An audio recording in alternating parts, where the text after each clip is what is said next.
Previous में आप सभी का स्वागत है। आज के इस सेशन में हम सभी लोग सेट नंबर 29 डिस्कस करने वाले हैं जो कि काफ़ी इम्पोर्टेंट है आपके सीटेट एग्जाम के लिए। और इससे पहले हम सभी लोग एक मैराथन क्लासेस अरेंज किए थे जो 4 घंटा 42 मिनट का था, उससे आप लोग देख लेंगे लगभग 1000 लोगों ने उसे देख चुका है। और आप सभी को काफ़ी मदद मिलेगी उस एक क्लिप से, यानी कि एक वीडियो से आपको काफ़ी मदद मिलेगी। आगे बढ़ेंगे नेक्स्ट क्वेश्चन की ओर, लेकिन उससे पहले मैं आपको एक नोटिफिकेशन बताना चाहता हूँ। अगर आप अभी तक डीवी स्टिच मोबाइल एप्लीकेशन को डाउनलोड नहीं किए तो इसे डाउनलोड कर लीजिएगा, क्योंकि हर संडे को सुबह 9 बजे से लेकर शाम को 7 बजे तक इस एप्लीकेशन पे ढेर सारी एग्ज़ाम होती है, यानी कि टेस्ट होती है, जो कि बिल्कुल फ्री ऑफ कॉस्ट होती है और आप उससे एनालिसिस कर सकते हैं कि आपका कौन-सा सेक्शन वीक है और कौन-सा सेक्शन मजबूत है। जो सेक्शन आपका वीक होगा, अगर उस पे आप मेहनत करते हैं, तो आपका सेक्शन मजबूत हो जाएगा और जिससे आपके एग्ज़ाम में जो रिज़ल्ट आएगा, उसका परिणाम बेहतर हो जाएगा, ठीक है? आगे बढ़ते हैं नेक्स्ट क्वेश्चन की ओर, जो कि काफ़ी इंपॉर्टेंट है, एक बार ध्यान से पढ़िए। क्वेश्चन में कहता है कि श्रीकांत नाम का एक लड़का है। श्रीकांत नाम का क्या है? एक लड़का है, जिसके हाथ में किसी टाइप का एक फूल रखा हुआ है और उसके पास फूलों की संख्या अलग-अलग प्रकार की है, कलर के अनुसार। फूलों का एक गुच्छा खरीदा जिसमें 5 गुलाबी कितने? तो 5 गुलाबी फूल है। क्या? 5 गुलाबी फूल हैं उस गुच्छा में। 10 लाल है, 10 लाल है, 10 लाल फूल है, 12 पीला है, 12 पीला है। जैसे मैं क्वेश्चन को पढ़ते जा रहा हूँ, अपना इम्पोर्टेंट पॉइंट बाहर लिखते जा रहा हूँ, उसी तरीके से आपको लिखना है ताकि आपको बार-बार पढ़ना ना पड़े। 4 सफ़ेद फूल हैं, 4 सफ़ेद यानी कि व्हाइट कलर का फूल है, ठीक है? यदि प्रत्येक फूल में 6 पंखुड़ियाँ हैं, पंखुड़ियाँ का मतलब क्या होता है? 6 पत्ते हैं, 6 पत्ते हैं। यदि प्रत्येक फूल में यानी कि एक फूल में कितना पंखुड़ियाँ है? यानी कि 6 गो पत्ता है क्या? 6 पत्ता है यानी कि 6 पंखुड़ियाँ हैं। तो उस गुच्छे में कुल कितनी पंखुड़ियाँ हैं? तो सबसे पहले आपको एक गुच्छा में ये सभी क्या हैं? इस टाइप के इतने कलर के फूल हैं। तो टोटल फूलों की संख्या कितनी हो जाएगी? तो 12 4 16 10 26 और 5 31 कितना हो जाएगा? 31 हो जाएगा हमारा क्या? 31 गो फूल एक गुच्छा में है। तो यदि एक फूल में 6 पंखुड़ियाँ हैं तो 31 फूल में कितना हो जाएगा? तो आप कहेंगे सर 31 से गुना कर दीजिए। जो होगा वही हमारा सही आंसर हो जाएगा। तो 30 छक 180, 30 तिया कितना हो जाएगा? 180 आप प्लस 6 कर दीजिए तो कितना हो जाएगा? 186 हो जाएगा। कितना हो जाएगा? 186। तो आपका ऑप्शन नंबर कौन-सा सही है? तो ऑप्शन नंबर आपका 4 सही है। 186 ऑप्शन नंबर 4 में दिया हुआ है, इसलिए आपका बिल्कुल सही आंसर आपका ऑप्शन नंबर 4 होगा। आगे बढ़ेंगे नेक्स्ट क्वेश्चन की ओर, जो कि काफ़ी इंपॉर्टेंट है। सबसे पहले आपको यह देखना है कि क्या डाटा में दिया हुआ है और पूछा क्या जा रहा है। जो भी क्वेश्चन में डाटा मिलेगा उसे आप रफ कॉपी पे नोट करते चलेंगे, ताकि आपको क्वेश्चन बार-बार पढ़ने की आवश्यकता ना हो। इसमें आपसे कहता है कि घटते हुए क्रम में लिखी गई संख्याएँ क्या है, यह आपको बताना है। इसमें लिखी क्या है, घटते हुए क्रम में जो संख्या लिखी गई है, उसे आपको पहचानना है। तो इसके लिए सबसे पहले आपको क्या प्राप्त होना चाहिए? ऑर्डर के बारे में जानकारी होना चाहिए कि आखिर ऑर्डर कितने प्रकार के होते हैं और कौन-कौन सा होता है। तो चलिए इसके बारे में हम लोग थोड़ी-सी जानकारी प्राप्त कर लेते हैं। ऑर्डर कितने प्रकार के होते हैं? ऑर्डर यानी कि क्रम कितने प्रकार के होते हैं? तो आप कहेंगे सर ऑर्डर 2 प्रकार के होते हैं। ठीक है, आपका ऑर्डर तो 2 प्रकार का होता है, कौन-कौन से? असेंडिंग ऑर्डर, डिसेंडिंग ऑर्डर और दूसरा क्या? पहला असेंडिंग ऑर्डर, दूसरा डिसेंडिंग ऑर्डर। इसके बाद क्या कौन और कोई ऑर्डर होता है क्या? बिल्कुल नहीं। 2 ही ऑर्डर होता है, एक बढ़ते क्रम और दूसरा घटते क्रम। तो असेंडिंग ऑर्डर को हम लोग क्या बोलते हैं? बढ़ते क्रम बोलते हैं। क्या? बढ़ते क्रम बोलते हैं और डिसेंडिंग ऑर्डर को घटते हुए क्रम।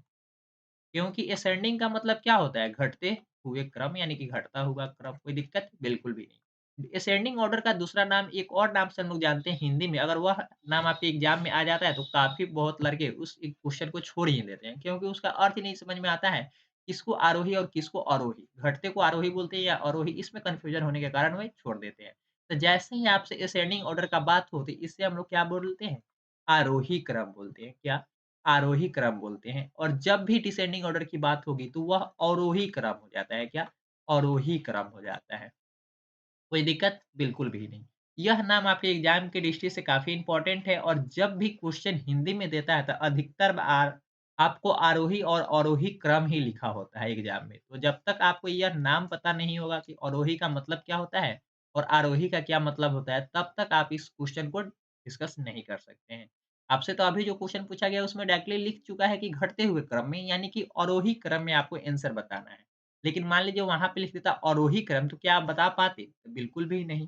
तो नहीं बता पाते तो उसके लिए आपको क्या होना चाहिए? उसके लिए आपको जानकारी होना चाहिए कि इसी को हम लोग आरोही बोलते हैं और उस असेंडिंग को डिसेंडिंग ऑर्डर को अवरोही क्रम और असेंडिंग ऑर्डर को आरोही क्रम बोलते हैं। कोई दिक्कत? बिल्कुल भी नहीं। एक क्वेश्चन हम लोग यहीं पे लिखेंगे और उसका सॉल्यूशन भी प्राप्त करेंगे, आखिर कैसे करते हैं। उससे पहले आप फिगर के द्वारा समझ जाइए कि इसमें कैसे करेंगे। इसमें बढ़ते हुए क्रम यानी कि सबसे छोटा सबसे पहले लिखते हैं। यानी कि बढ़ते हुए क्रम में जब लिखेंगे तो जो अंक होगा सबसे छोटा, उसे सबसे पहले, उसके बाद उससे बड़ा, उसके बाद उससे बड़ा, उसके बाद उससे भी बड़ा, उसके बाद उससे भी बड़ा और सबसे बड़ा सबसे लास्ट में, सबसे बड़ा सबसे लास्ट में लिखेंगे। लेकिन जैसे ही डिसेंडिंग ऑर्डर की बात होती है तो वहाँ पे सबसे बड़ा सबसे पहले लिखते हैं। उसके बाद उससे छोटा, उसके बाद उससे छोटा, उसके बाद उससे छोटा, उसके बाद उससे छोटा और सबसे छोटा सबसे लास्ट में और सबसे बड़ा सबसे पहले। तो आपको यहाँ अंतर प्राप्त हो चुका होगा। अब यहाँ पे हम लोग एक क्वेश्चन को लिखते हैं और उसका आंसर प्राप्त करने की कोशिश करते हैं कि आखिर होगा तो होगा क्या? देखिए, यहाँ पे क्वेश्चन आपके लिए दिया हुआ है। क्या दिया हुआ है? यहाँ पे क्वेश्चन कुछ अंक दिए हुए हैं 7, 9, 3, 5 छोटा ही अंक लेते हैं ताकि आपको समझने में कोई दिक्कत ना हो, ठीक है? यहाँ पे कहता है इस अंक को जितने भी नंबर दिए हैं, इसको आपको असेंडिंग ऑर्डर में अरेंज करना है। तो असेंडिंग ऑर्डर का मतलब क्या है? बढ़ते हुए क्रम में यानी कि सबसे छोटा जो होगा वह सबसे पहले लिखेंगे। तो सबसे छोटा इसमें तो 1 है, उसके बाद 2 है, उसके बाद 3 है, तब 5 है, तब 7 है, तब 9 होगा। यानी कि यहाँ पे लिखेंगे क्या 1, 2, 3 और उसके बाद 5, 7 और 9 यह हमारा किस ऑर्डर में अरेंज हो गया? तो असेंडिंग ऑर्डर यानी कि बढ़ते हुए क्रम में अरेंज हो गया। हम जो बोले कि सबसे छोटा सबसे पहले होगा, तो देखिए क्या इस सीरीज़ में आपका सबसे छोटा 1 है या नहीं है? तो आपका आंसर हाँ, बिल्कुल 1 है। क्या है? 1 है। इसके बाद मैं आपको बता दूँ कि यहाँ पे 9 जो है वह सबसे बड़ा है। तो इसी तरीके से आप डिसेंडिंग ऑर्डर को प्राप्त कीजिए ताकि डिसेंडिंग ऑर्डर में आप क्या लिखेंगे सबसे पहले?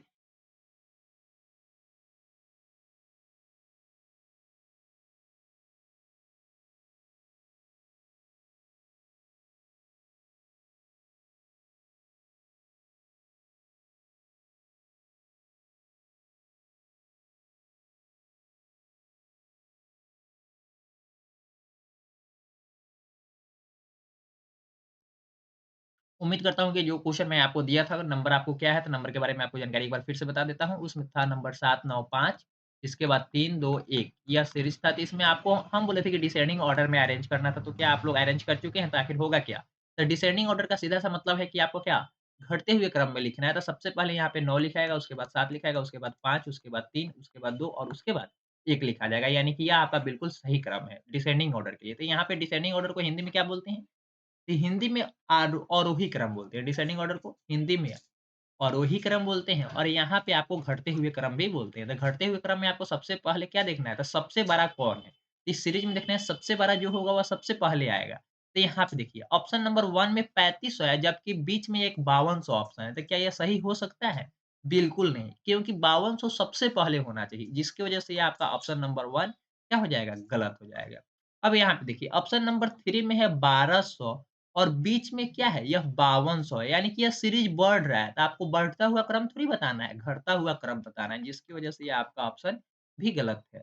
इसके बाद देखिए यह 5249 है, 5249 है, 3568, 2550 42 और उसके बाद 2550 यहाँ पे देखिए 2542 है ऑप्शन नंबर 3 में, ऑप्शन नंबर 2 में सॉरी ऑप्शन नंबर आपका 2 में क्या है? ऑप्शन नंबर 2 में आपका है 2542 और उसके जस्ट में बाद में दिया हुआ है 2250 क्या दिया हुआ है?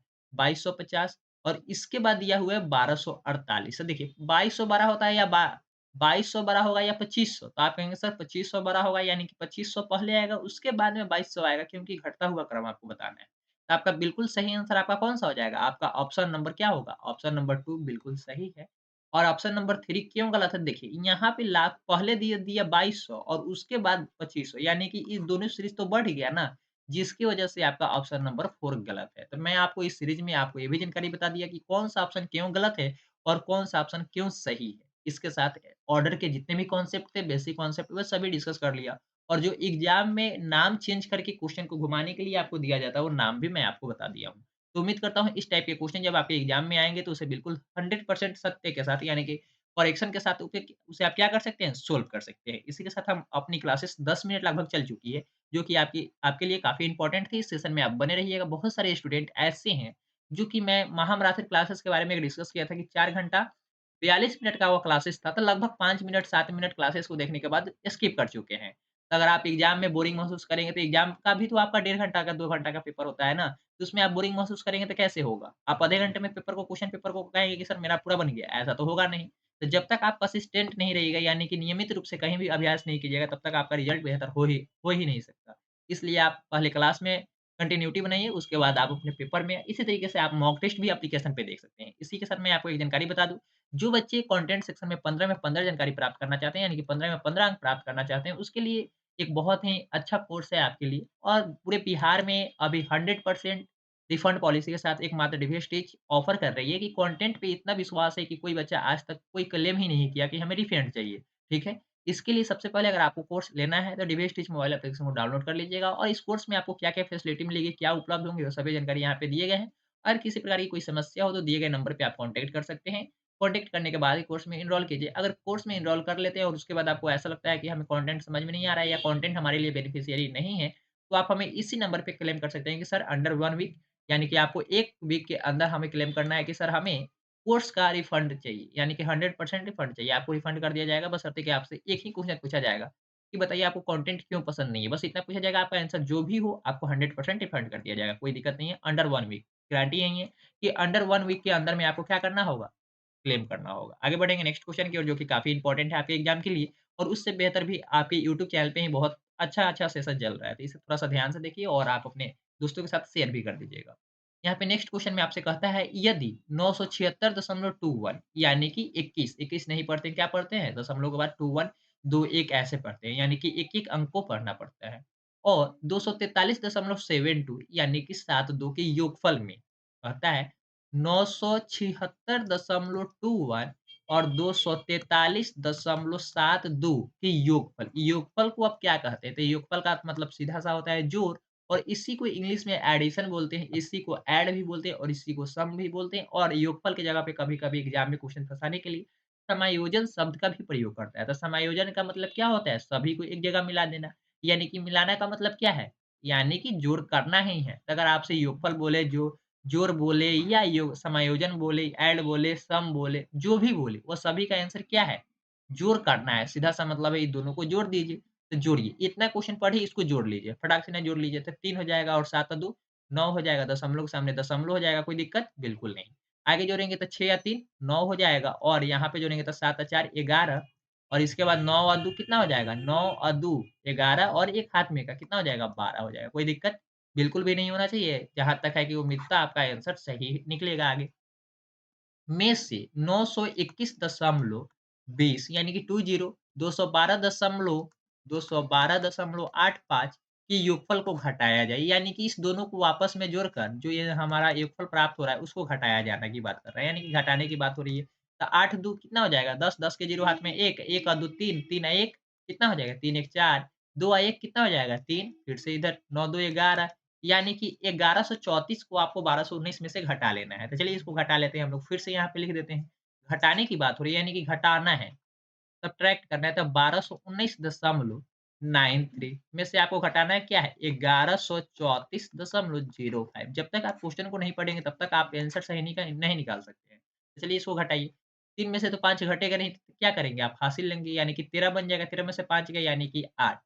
और 9 पहले था, एक तो आपको हासिल के लिए दे दिया गया, तो क्या बचा? 8 बचा, तो 8 में से 0 जाएगा यानी कि 8 ही बचेगा। देखिए 88 किस ऑप्शन में दिया हुआ है, तो ऑप्शन नंबर 1 में ही 88 दिया हुआ है और बाकी में यहाँ पे 78, 98, 76 तो बाकी ये तीनों ऑप्शन क्या है? गलत है, जबकि आपका ऑप्शन नंबर 1 ही सही है। आगे घटाने की भी आवश्यकता नहीं है। सिर्फ यूनिट प्लेस से आपको पता चल गया कि आपका कौन-सा सही आंसर है, ठीक है? तो इस प्रकार से आगे भी घटाएँगे तो क्या हो जाएगा? आगे घटाएँगे तो 85 ही आएगा यानी कि 9 में से 4 गया यानी कि 5 और 1 में से तो 3 घटेगा नहीं, हासिल लेंगे तो हासिल लेगा तो 11 बन जाएगा और 11 में से 3 गया तो कितना बचेगा? 8 1 में से 1 जाएगा 0 यानी कि इसको क्रॉस कर दीजिए और 1 में से 1 जाए यानी कि 0 85.88 आएगा, आपका ऑप्शन नंबर 1 ही सही है। इस प्रकार से हम लोग यूनिट प्लेस की मदद से भी हम लोग क्या कर सकते हैं? आंसर को प्राप्त कर सकते हैं। आगे बढ़ेंगे नेक्स्ट क्वेश्चन की ओर जो कि काफ़ी इंपॉर्टेंट है। थोड़ा-सा ध्यान से देखिए, यहाँ पे फिर से आपसे गुणनखंड की बात की रही है, तो गुणनखंड आप लोग कैसे निकालते हैं, फैक्टर निकालते कैसे हैं, इसके बारे में जानकारी होनी चाहिए। और यहाँ पे आपको ज़्यादा कुछ नहीं कहा जा रहा है, बस बशर्ते कि इतना ही है कि गुणनखंडों की संख्या कितनी है। गुणनखंड तो आप लोग बता देंगे कि इसका गुणनखंड 1, 2, 5, 7 ऐसे होगा नंबर, लेकिन गुणनखंड की अंक नहीं बताना है, कौन-कौन सा गुणनखंड होगा बशर्ते कि आपको ये बताना है कि कितनी संख्या होगी, कितनी संख्या होगी। तो उसके लिए आपको क्या करना होगा, इस तरीके से आपको गुणनखंड निकाल लेना होगा। कितना दिया हुआ है? 1000 दिया हुआ है। इसको लगाएँगे तो 2 से 500 हो जाएगा, आगे 2 से फिर से लगेगा, 250 हो जाएगा, फिर से 2 से लगेगा तो कितना हो जाएगा? 125 हो जाएगा। अब यहाँ पे 5, 25 फिर आगे 5 से लगेगा तो यहाँ पे 5, 5 से लगेगा 1। अब देखिए यहाँ पे कितना हुआ तो इधर काउंट कीजिए। आपका कितना हो जाएगा? यहाँ से जब आप इसको काउंट करेंगे तो कितना होगा? यहाँ पे जब आप काउंट करेंगे तो टोटल नंबर कितना मिलेगा? 1, 2, 3, 4, 5 और 1, 6। यानी कि आपका ऑप्शन नंबर कौन-सा सही है? आपका ऑप्शन नंबर 1 सही है। क्यों? क्योंकि यहाँ पे 6 गुणनखंड आ रहे हैं, यानी कि अभाज्य गुणनखंडों की संख्या कितनी आ रही है? 6 आ रही है। इसका बिल्कुल सही आंसर क्या हो जाएगा? 6 हो जाएगा आपका ऑप्शन नंबर 1। कोई दिक्कत? और आपसे कोई क्वेश्चन में पूछ दे कि सर बताइए कि 1500 का अभाज्य गुणनखंड क्या होगा? तो आप क्या बताएँगे? सेम इसी तरीके से आपको गुणनखंड निकालना है। तो गुणनखंड निकाल लीजिएगा, कैसे करेंगे? यहाँ पे 2 लस्से लगाएँगे तो कितना हो जाएगा? 750 अधिया हो जाएगा, फिर 2 से लगाएँगे तो कितना हो जाएगा? 350 325 हो जाएगा, कितना? 325 साढ़े 300 और 25 75 हो जाएगा, कितना? 375 हो जाएगा। अब यहाँ से कितना से लगेगा? 3 से लगेगा या 5 से? तो 36 यहाँ 3 से लग जाएगा, तो यहाँ पे बढ़त यही 36 कितना हो जाएगा? बढ़त यही 36 और 5 यानी कि 125 हो जाएगा, कितना हो जाएगा? 125 375 ठीक है। यहाँ पे फिर से 5 से लगेगा तो यहाँ 25 हो जाएगा, यहाँ 5 से लगेगा यानी कि 5 काउंट कर लीजिए 1, 2, 3, 4, 5, 6 यानी कि इसका भी अभाज्य गुणनखंडों की संख्या कितनी होगी? 6 ही होगी। इसी तरीके से मैं आपको एक क्वेश्चन देता हूँ जिसका आंसर आप हमें लाइव सेशन में बताएँगे। कि बताइए अगर आपको 1250 का दे दे कि इसका गुणनखंडों की संख्या कितनी होगी तो आप हमें क्या बताएँगे? इसका कमेंट आप अवश्य रूप से करेंगे। आगे बढ़ेंगे नेक्स्ट क्वेश्चन की जो कि काफ़ी इंपॉर्टेंट है। नेक्स्ट क्वेश्चन में आपको फ्रैक्शन में पहचानना है कि सबसे छोटी फ्रैक्शन कौन-सी है, यानी कि सबसे छोटी भिन्न कौन-सी है। इसका मैं आपको 2 तरीका बताऊँगा पहचानने के लिए आखिर आप लोग कर कैसे सकते हैं। इसका 2 तरीका है, सबसे पहले ओल्ड मेथड की बात कर लेते हैं, तो ओल्ड मेथड में सबसे पहले आप लोग करेंगे क्या?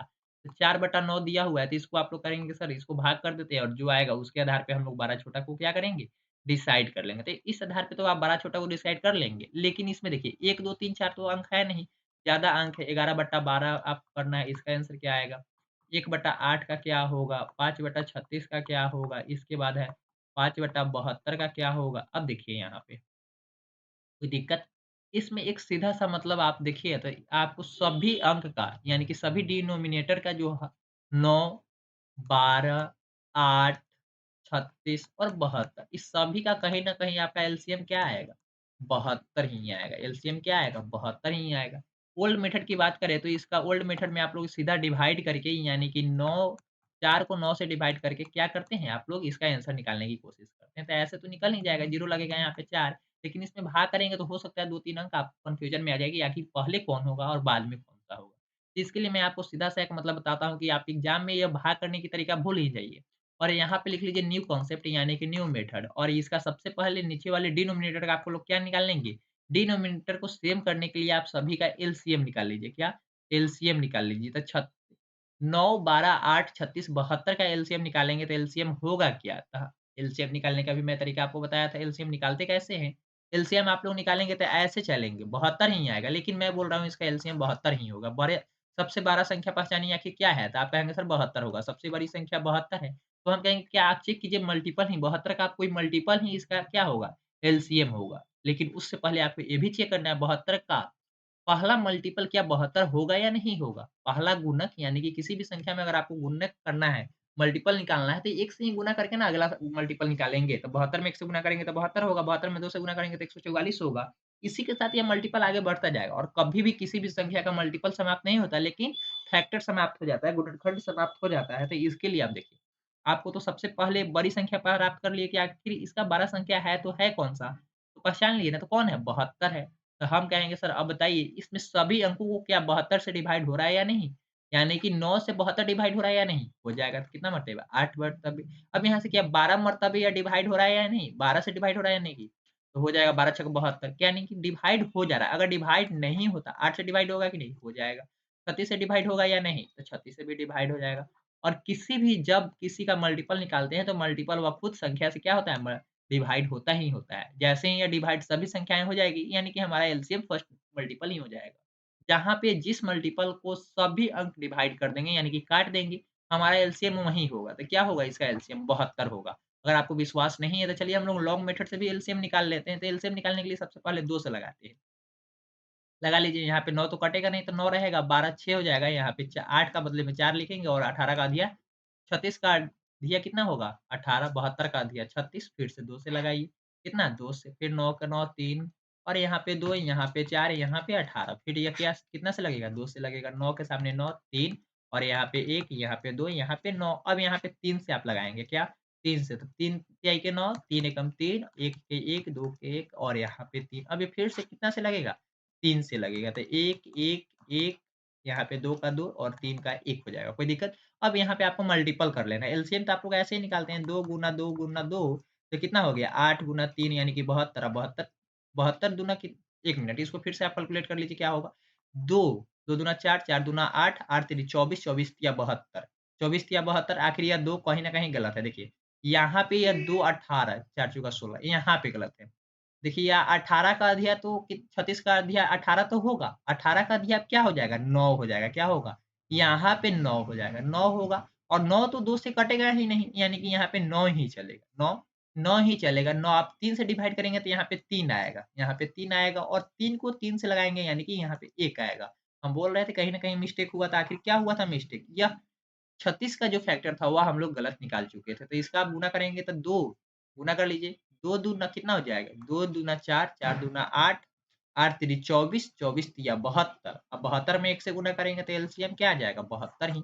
यानी कि जो हम बोले जो इससे पहले मेथड बताया था वो बिल्कुल सही था एलसीएम निकालने का। यानी कि सबसे पहले 12 अंक को पहचानिए, उसके बाद जो उसका मल्टीपल होगा, मल्टीपल ही अगर सभी संख्याओं को काट दे तो हमारा एलसीएम वही हो जाएगा, यानी कि हमारा क्या हो जाएगा? एलसीएम 72 ही होगा। इसी के साथ पहले एलसीएम तो आ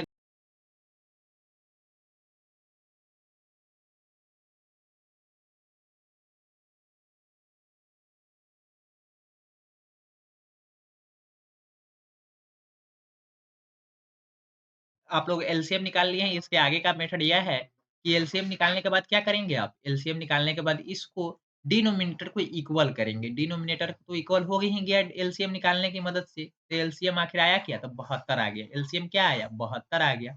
एलसीएम 72 आने के तुरंत बाद आपको ज़्यादा कुछ नहीं करना है, अब 72 को फिक्स करना है। अब क्या करना है?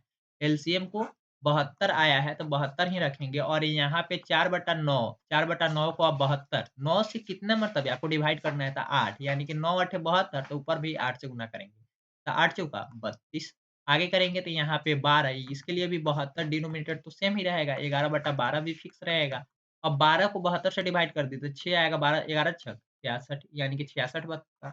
अब देखिए यहाँ पे 1/8 फिक्स रहेगा इसको 72 बनाना है तो 9 से गुना करना होगा यानी कि 9/72 इसमें सबसे छोटा पहचानना है तो 5/36 भी सेम रहेगा और यहाँ पे 72 बनाना है नीचे में तो 36 को 2 से गुना करेंगे तो 72 बन जाएगा, ऊपर में भी 2 से गुना, नीचे में जितना से गुना करेंगे ऊपर में भी उतना ही से गुना करना होगा। अब 72 बनाना है तो 72 तो पहले से ही बना हुआ है यानी कि 5/72 फिक्स रहेगा, ऊपर में 1 से और नीचे में भी 1 से गुना करना होगा यानी कि 5/72 ही होगा। इसमें देखिए सबसे छोटा क्या है तो ऊपर और नीचे वाले तो सभी फिक्स है। 32 66 और 9 और 10 5 में सबसे छोटा क्या है? तो आप कहेंगे सर 5 सबसे छोटा है यानी कि आपका सही आंसर क्या हो जाएगा?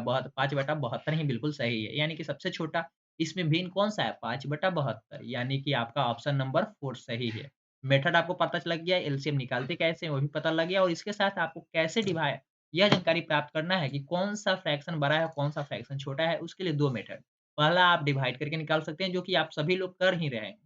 उसके अलावा है अगर आप डिवाइड नहीं करना चाहते हैं, डिस्प्ले में नहीं खेलना चाहते हैं, तो उसके लिए दूसरा मेथड है कि एलसीएम मेथड से आप किसी को अंदाज़ा लगा सकते हैं कि ये बड़ा है या छोटा है और बिल्कुल कन्फर्म 100% सही आंसर आता है। आपका 5/72 क्या है? ये सभी फ्रैक्शनों में सबसे छोटी संख्या है, कोई दिक्कत बिल्कुल भी नहीं। आगे बढ़ेंगे नेक्स्ट क्वेश्चन की ओर जो कि काफ़ी इम्पोर्टेंट है। नेक्स्ट क्वेश्चन में आपसे कहता है कि संख्या 998 में यदि पहले और तीसरे अंकों को संख्या 998 में पहले और तीसरे अंकों की यानी कि 9 और 8 को पहला और तीसरा अंक यही है, आपस में बदल दिया जाता है। यानी कि आपस में बदलेगा तो 900 98 बन जाएगा, कोई दिक्कत? 900 कितना? 999 सॉरी यहाँ पे 999 क्योंकि 8 जाएगा 9 की जगह पे और 9 जाएगा 8 की जगह पे, तो कितना बन जाएगा? 899 बन जाएगा। आपस में बदल दिया जाए तो आरंभिक और नई संख्याओं का अंतर क्या होगा? सबसे पहले आप सभी लोग कमेंट कीजिए कि अंतर का मतलब क्या होता है? तो अंतर का मतलब डिफरेंस निकालना यानी कि सब्ट्रैक्ट करना, घटाना, इसका घटाना ही है ना? तो 998 में से 899 घटाएँगे तो क्या हो जाएगा? आप पहले इसका आंसर बताइए कितना होगा? आखिर इसका आंसर होगा तो होगा क्या? आप कमेंट करके आप बताइए थोड़ी देर के लिए।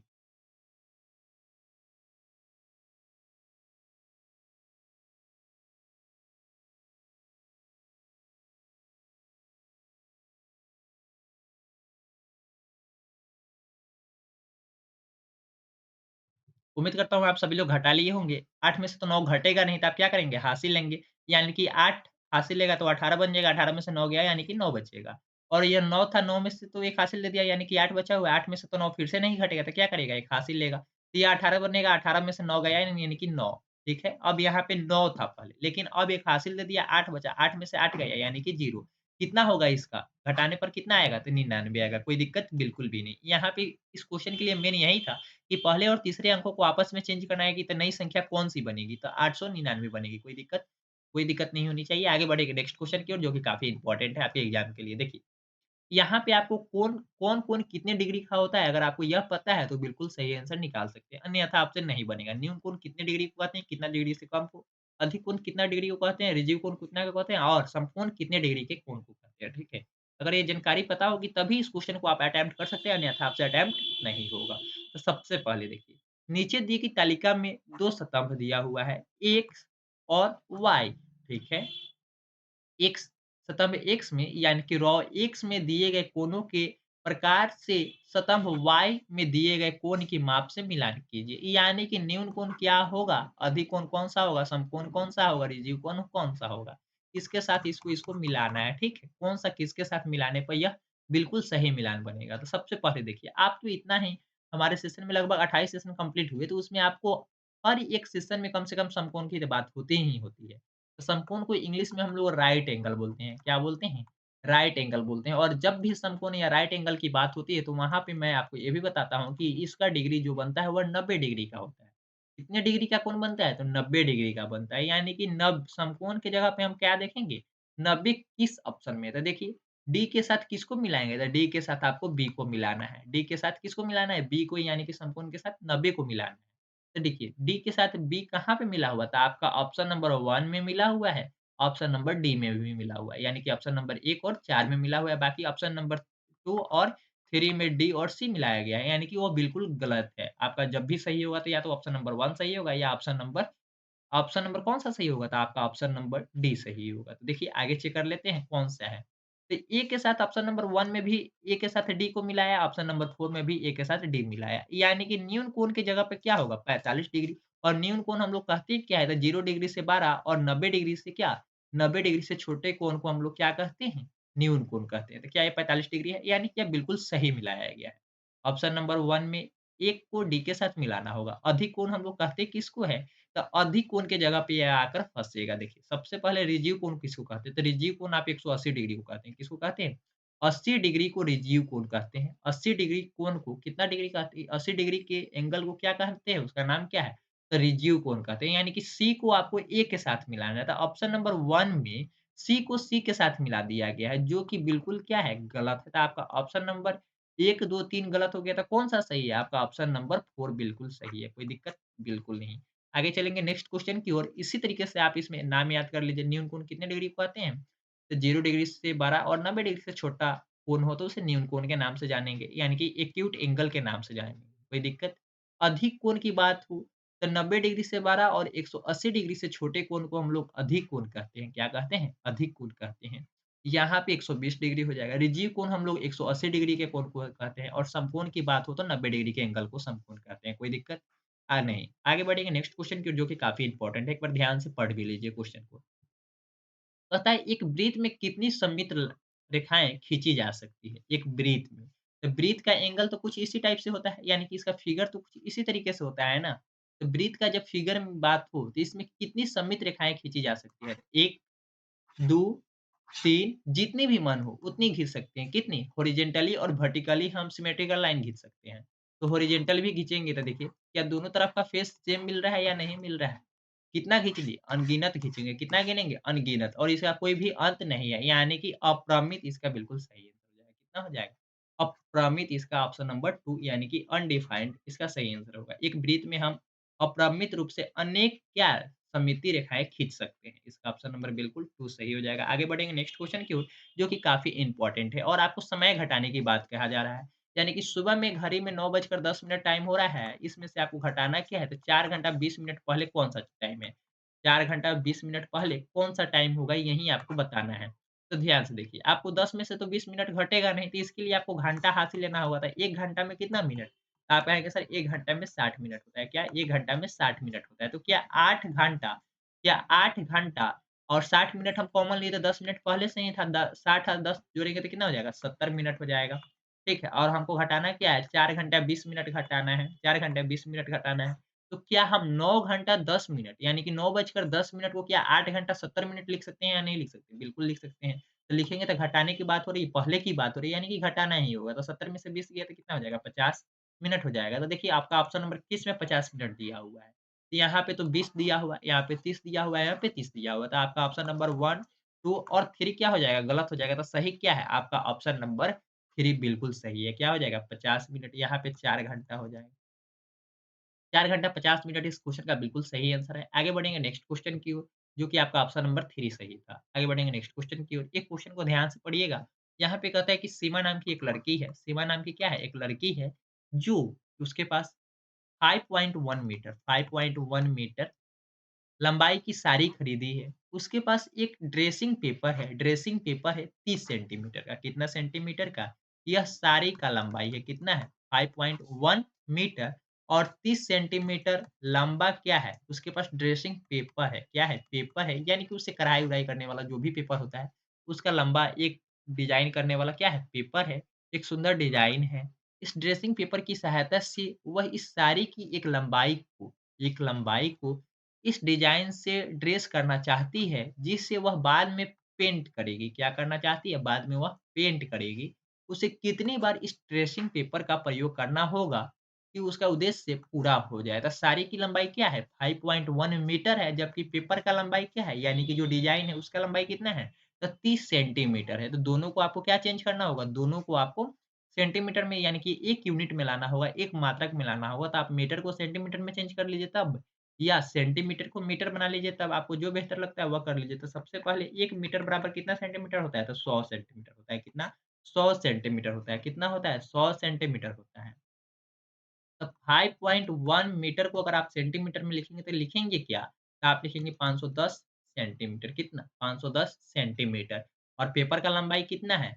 तो आपको 30 सेंटीमीटर है, यानी कि 30 से डिवाइड कर देंगे। तो क्या आपको यह पता नहीं लगेगा इस पेपर का कितना बार आपको प्रयोग करना होगा?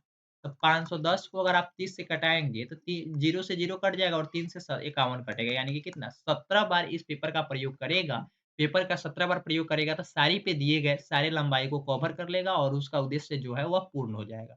उसका उद्देश्य जो है वह क्या हो जाएगा? पूर्ण हो जाएगा, यानी कि 17 बार पेपर का प्रयोग करना होगा। कोई दिक्कत बिल्कुल भी नहीं होनी चाहिए। आगे बढ़ेंगे नेक्स्ट क्वेश्चन की ओर, जो कि काफ़ी इम्पोर्टेंट है। यह लास्ट क्वेश्चन है और आपके एग्ज़ाम के लिए काफ़ी इम्पोर्टेंट रोल निभाएँगे। अभी तक 1 क्वेश्चन, 2 क्वेश्चन, 3 क्वेश्चन अभी आपके सामने रुके हुए हैं। देखिए यहाँ पे कहता है कि दिया गया है 1500 सिक्का। कितना कॉइन? 1500 कॉइन है। ध्यान से आप पढ़ते चलिए और क्वेश्चन को सॉल्व करते चलिए। 1500 कॉइन का भार कितना है? यानी कि वेट दिया हुआ है 9 केजी। 9 केजी दिया हुआ है। ऐसे 2200 सिक्कों का भार कितना होगा? आपको यही बताना है, 2200 सिक्का का भार क्या होगा? तो सबसे पहले केजी को आप लोग ग्राम में चेंज कर लीजिए, ताकि आपको बेहतर लगेगा इस क्वेश्चन को कटाने-छटाने में। तो 1 ग्राम में कितना, 1 केजी में कितना ग्राम? तो 1000 ग्राम होता है। कितना ग्राम? 1000 ग्राम होता है, यानी कि 9 केजी में कितना ग्राम? 9 केजी में अगर आप सोल्व करेंगे तो क्या हो जाएगा? 9 केजी में, तो 9 केजी बराबर आप क्या लिख देंगे? तो 9000 ग्राम। कितना? 9000 ग्राम। तो 1 कॉइन का अगर आपसे वेट पूछे तो आप क्या बताएँगे? 1 कॉइन का वेट पूछेगा आपसे तो क्या करेंगे? 1500 से डिवाइड कर देंगे तो इतना आपका ग्राम आ जाएगा। कितना? इतना 1 कॉइन का आपका वेट निकलेगा। कितना निकलेगा? तो देखिए 15 छक कटाएँगे तो 90 कट जाएगा, यानी कि 15 छक 90 और 2 जीरो से 2 जीरो खत्म, यानी कि 1 कॉइन का भार आया 6 ग्राम। 1 कॉइन का भार कितना आया? 6 ग्राम आया। तो 2200 कॉइन का दाम, आप 2200 कॉइन का आपको वेट निकालना है। 2200 कॉइन का वेट निकालना है तो आपको क्या करना होगा? 6 में कितना से गुना करना होगा? 2200 से। 2200 से गुना करेंगे तो डबल ज़ीरो तो रहेगा ही, 6 दूना 12 और 12 दूना 6 दूना 12 और 1 13, यानी कि 13,200 ग्राम आ गया, 13,200 ग्राम। इसको अगर आप केजी में चेंज करेंगे तो क्या करना होगा? 1000 से भाग करना होगा। तो 1000 से भाग करेंगे तो 13.2 बनेगा, यानी कि 13 केजी 200 ग्राम। इसका बिल्कुल सही आंसर हो जाएगा। आपका ऑप्शन नंबर कौन-सा है? तो आपका ऑप्शन नंबर देखिए, आपका ऑप्शन नंबर 2 बिल्कुल सही है। कैसे किया गया? कैसे हम लोग ग्राम से केजी में गए, केजी से ग्राम में आए, ताकि इस क्वेश्चन को ईज़ी वे में हम लोग सोल्व कर सकें। कोई दिक्कत बिल्कुल नहीं। आगे बढ़ेंगे नेक्स्ट क्वेश्चन की ओर। थोड़ा-सा आपको नंबर सीरीज़ से क्वेश्चन पूछा गया, पैटर्न आधारित है। बहुत सारे बच्चे बोलते हैं कि इसका हम लोग क्या करेंगे, मिसिंग नंबर पैटर्न, कुछ भी बोल लीजिए। चैप्टर का नाम अनेक हो सकता है, लेकिन उसका मेथड सेम ही रहेगा। इसमें कहता है 1 में 1 से गुना कर रहे हैं तो 1 आ रहा है, 11 में 11 से गुना कर रहे हैं तो 121 आ रहा है। उसी तरीके से 111 में 111 से गुना करेंगे तो 12,321 से आ रहा है। देखिए यहाँ पे 3 अंक है तो यह 3 अंक ही तक जाता है। 1, 2, 3 तक जाता है, कोई दिक्कत? उसके बाद घटना शुरू हो जाता है। इसी तरीके से अगर आपसे बोला जाए एक 1000 1111 को 1111 से डिवाइड किया जाता है। अब यहाँ पे 4 गो अंक है। 1, 2, 3, 4 तो यहाँ पे भी कहाँ तक जाता है? 1, 2, 3, 4 4 तक जाता है। उसके बाद क्या करता है? घटना शुरू हो जाता है। 4 के बाद 3, 2, 1 यहाँ पे 5 अंक है। कितना है? 1, 2, 3, 4, 5 यह कहाँ तक जाएगा? 1, 2, 3, 4, 5 तक जाएगा। उसके बाद क्या करना शुरू करेगा? घटना शुरू कर देगा। क्योंकि इसमें भी घट रहा है, इसमें भी घट रहा है, इसमें भी घट रहा है। तो 5 के बाद क्या हो जाएगा? 4, 3, 2, 1 क्या हो जाएगा? 4, 3, 2 1 आपका ऑप्शन नंबर कौन-सा सही है? तो देखिए 1, 2, 3, 4 4 नहीं है, 4 यहाँ पे लुप्त है जबकि यहाँ पे 5 दे दिया, तो आपका ऑप्शन नंबर 1 गलत है। 1, 2, 3, 4 5 दिया ही नहीं, 3, 4, 2, 1 दे दिया, ऑप्शन नंबर 2 भी गलत है। 1, 2, 3, 4 5, 4, 3, 2, 1 आपका ऑप्शन नंबर 3 सही है। आपका ऑप्शन नंबर 4 क्यों गलत है? 1, 2, 3, 4, 5 दिया हुआ है, लेकिन 5 के बाद एक 4 भी आएगा, 5 के बाद 4 भी आएगा जो कि गलत है, ऑप्शन नंबर 4 में नहीं दिया। तो आपका सही कौन-सा आंसर है? तो आपका ऑप्शन नंबर 3 बिल्कुल सही है।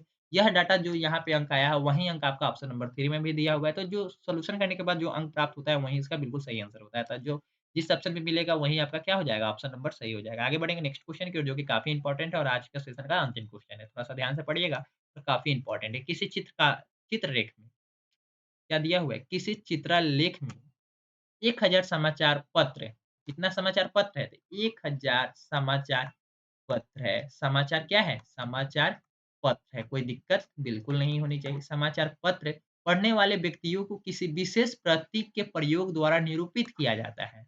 निरूपित किया जाता है। 1000 जो पेपर पढ़ता है ना, पेपर पढ़ने वाले व्यक्तियों को मान लीजिए हम लोग हद से स्टार से सूचित करते हैं, किसी एक प्रतीक से सूचित करते हैं। हिंदी समाचार पत्रों को पढ़ने वाले व्यक्तियों को निरूपित करने के लिए ऐसे कितने प्रतीकों का प्रयोग किया जाएगा यदि उनकी संख्या 8500 है? तो 1000 व्यक्ति जो पेपर पढ़ते हैं उसके लिए एक संकेत का प्रयोग कर रहे हैं, तो 8500 जो व्यक्ति है उसको आपको निरूपित करने के लिए कितना पॉइंट का प्रयोग करना होगा? तो उसके लिए आपको इसको 1000 से डिवाइड कर दीजिए। जितना आएगा वह आंसर हो जाएगा। तो 2 जीरो से 2 जीरो खत्म और 85 को 10 से डिवाइड करेंगे, तो क्या हो जाएगा? 85 को 10 से डिवाइड करेंगे यानी कि 8.5 हो जाएगा यानी कि 8.5 आपका ऑप्शन नंबर 2 है, यानी कि साढ़े 8 गुना साढ़े 8 यानी कि 8.5 इसका बिल्कुल सही आंसर हो जाएगा ऑप्शन नंबर 2 कोई दिक्कत बिल्कुल नहीं। आगे बढ़ेंगे और इस सेशन का सबसे इम्पोर्टेंट नोटिफ़िकेशन यही है कि अगर आप लोग कोर्स में एनरोल करना चाहते हैं तो आज ही डीवीएस टीच मोबाइल एप्लीकेशन को डाउनलोड कर लीजिएगा और यहाँ पे जो भी इन्फॉर्मेशन दिए गए हैं, ये सभी आपको इन्फॉर्मेशन एप्लीकेशन पे भी मिल जाएँगे। इसके अलावा जो इम्पोर्टेंट नोटिफ़िकेशन है, वो आपको एप्लीकेशन में मिल जाएँगे, तो एप्लीकेशन को डाउनलोड कर लीजिएगा। इसके अलावा ही अगर आपको ये जानकारी अच्छी लगी हो तो उस सेशन को शेयर कर दीजिएगा अपने सारे दोस्तों के साथ। आप कोर्स में एनरोल कर लीजिएगा, काफ़ी इंपॉर्टेंट कोर्स है और पूरे बिहार में टॉप रेटेड कंटेंट है। तो इसके लिए आप हमारे साथ जुड़ सकते हैं। Thank you so much joining this session. Tata bye bye, good night.